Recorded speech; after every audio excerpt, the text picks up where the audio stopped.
Man, what it is, people. So you see the title, man. You see what's going on. Woman runs over boyfriend after she finds out he's cheating while he's inside of the Kroger's. It's an unfortunate situation, y'all, but you can't be going around playing with people's heart and emotions. Everybody don't know how to handle that. Most people don't. And most people going to move out of frustration. So that's what happened in this case. And what we're going to do is we're going to break this shit down. Was she overcharged? How does this happen? And do we have similar cases like this where people got lesser time? Because I think that's important, y'all. Because a lot of times with us, our people, we see these articles, we read them, and we just go straight to send them to prison the rest of their life. And we don't take nothing else into consideration. It's always a case that you can match up with another case. Always. And before we jump off the bridge and start talking about how much time that this person should get, we need to look at these other cases and see how much time these people got. Because it got to be some type of standard. It got to be some type of standard. Now, what we ready to do is right now, we ready to go to Ohio. The driver of the vehicle is 24-year-old Tavia Chapman. She was indicted today on multiple charges, including murder and child endangerment, after plowing into the father of her child with her car and killing an innocent bystander. Chaos in a Spring Grove parking lot. A man steps out of Kroger, flags down his ride, and then is run over by this van. The vehicle also strikes this man carrying a cane, who's seconds away from walking inside. We're not showing the exact moment the two men were hit. We here in this office can only deal with the results of what has occurred. Prosecutor Joe Dieter says the driver is 24-year-old Tavia Chapman. He says it all started when she dropped Jawan Lunsford, the father of her child, off at Kroger. And while he was in Kroger's, she apparently went through his cell phone and believed that he had been in an inappropriate relationship with her sister. Lunsford suffered a broken leg, but 58-year-old Christopher Griffith died from his injuries. Chapman was indicted today on 1 count of aggravated murder, 2 counts of murder, 2 counts of felonious assault, 1 count of attempted murder, and 1 count of endangering children. After plowing into these 2 people, Dieter says Chapman is the one seen exiting the vehicle and beating up her boyfriend, who's on the ground. Total disregard for human life. We are heading down a very bad path. If Chapman is convicted on all of these charges, she could face life in prison. Dieter says he does not believe her 8-month-old baby was hurt in the crash. So the video that we just watched, the news article, that don't really give it justice. You know, because it's slowed down and you don't really understand the severity of what happened. So I want to give you the video in real time. It's edited, but it's in real time.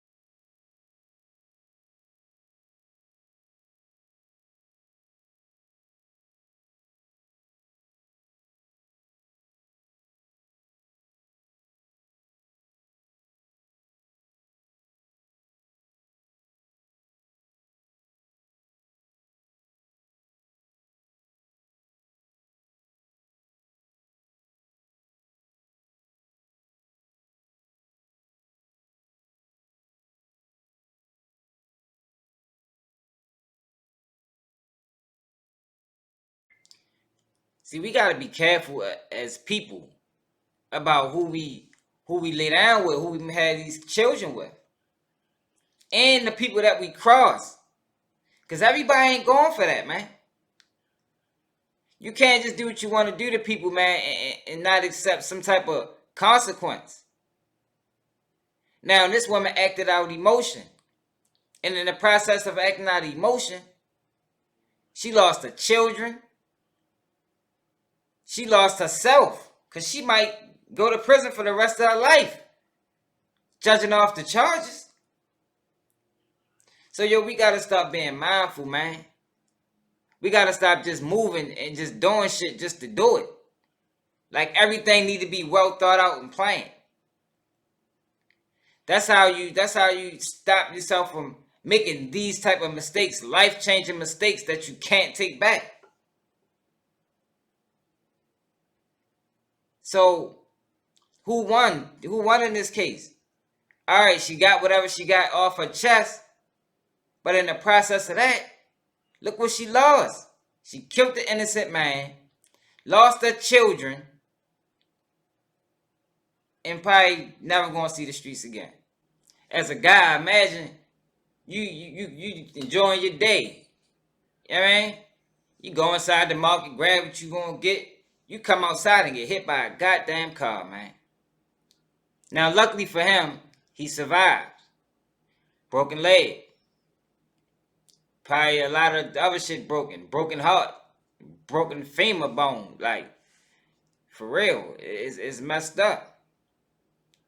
But then on the other end, you gotta think of this woman just finding out that her husband or boyfriend was cheating with her sister.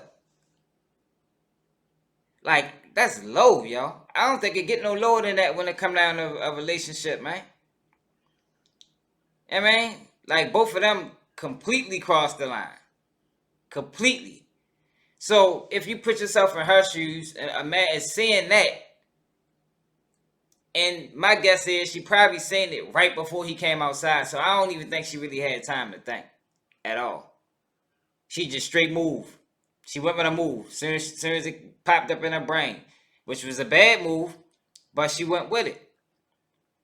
And in the process of her doing what she did, she killed that innocent man, which seems like an older white man that just was going into the store. It's fucked up. But now she's facing life in prison. She's facing life in prison. I think that's excessive. I think that's excessive, man. Because I think this was more of a crime of passion. And if people are not familiar with what a crime of passion is, it's a crime that's committed without hesitation. You don't really have time to process it. You just get devastating news and you react. And I think that's what she did in this situation. I think that's what she did, man. And right now she's facing life in prison. Because you got cases that you can, it's cases that you can match up with these other cases. So when I'm doing my digging, I run across this. Well, in other news, 2 years in prison is what a San Antonio woman will serve for killing her cheating husband. Frances Hall claims to have accidentally hit her husband's motorcycle with her SUV while chasing after his mistress. Eyewitness News reporter Marianne Martinez is live for us at the Bexar County Courthouse, where the decision came down earlier today. And Marianne, there was evidently a lot of drama in the courtroom as the sentence was read. Well, Jeff, remember, this started off as a love triangle, and the mistress in this case was sitting in the courtroom as that sentence was announced. Now, Frances Hall will spend 2 of the 99 years she could have been sentenced to in prison for the death of her husband. At the Texas Department of Criminal Justice for a term of 2 years. Order in the court, please. Order in the court. Frances Hall nearly collapses in her lawyer's arms after learning she will only spend 2 years in prison for killing her cheating husband. Her husband's mistress, Bonnie Contreras, sitting with officers for her protection in the courtroom as well. It happened September 2013. Frances Hall, her husband Bill, and his younger mistress of 3 years all ended up on Loop 1604. The women were in separate SUVs. Bill Hall, a trucking millionaire, was on a motorcycle. Yesterday, Frances testified she was following the mistress to confront her about so-called stalking and didn't even realize her SUV hit Bill. He's laying on his back.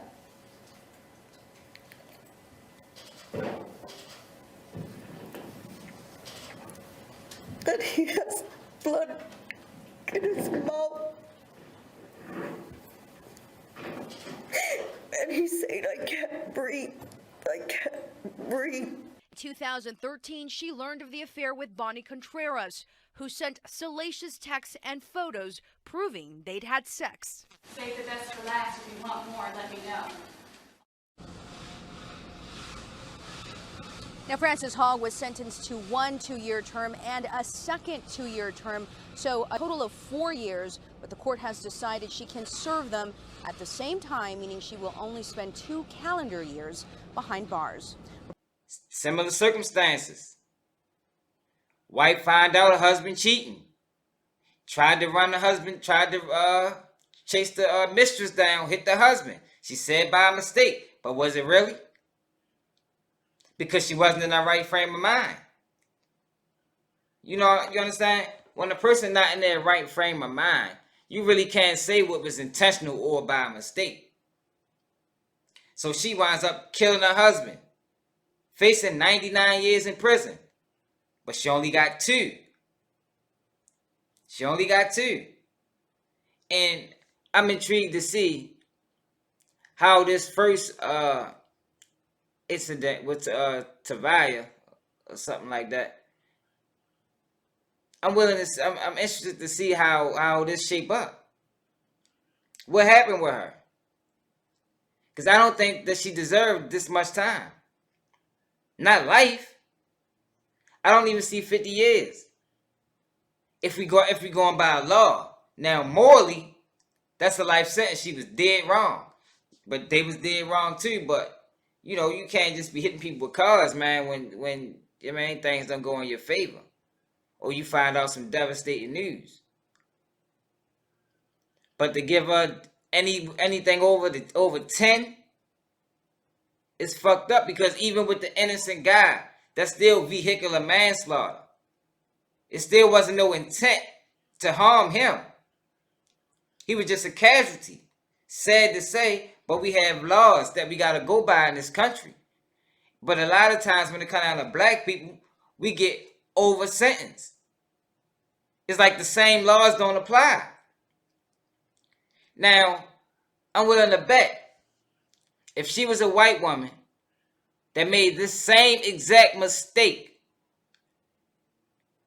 I guarantee we'll see a difference in charges. I guarantee you. Vehicular manslaughter is not even an option right now. Now, I understand that when you go to court, you know, her defense team can recommend that. They can ask the judge to add that to the charge papers, to the dockets.